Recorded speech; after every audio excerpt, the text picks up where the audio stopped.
ल गाइस हामी घाँस लिएर फर्किरहेछौँ। आज चाहिँ पानीले पनि चुट्यो, पानी आयो, सिमसिम पानी परिरहेको अनि हामी भिजी घाँस काट्यौँ अनि फर्किरहेछौँ। बाटो चाहिँ छ है, यो आज हामी फुर्केसल्लीको जङ्गल गएको, यस्तो जङ्गल बाटो छ यो बाटो हामी फर्किरहेछौँ। अनि घाँस बाटो चिप्लो छ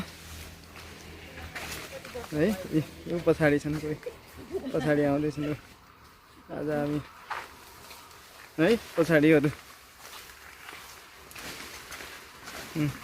यसरी चाहिँ घाँसको भारी बोक्ने यो चाहिँ श्रम गरेको हो। यो अब यो गऱ्यो भने त शरीर त के भयो, हेल्दी भयो है, अनि स्वस्थ भयो, निरोगी तन्दुरुस्त है। ल अनि पछाडि अरू चाहिँ पछाडि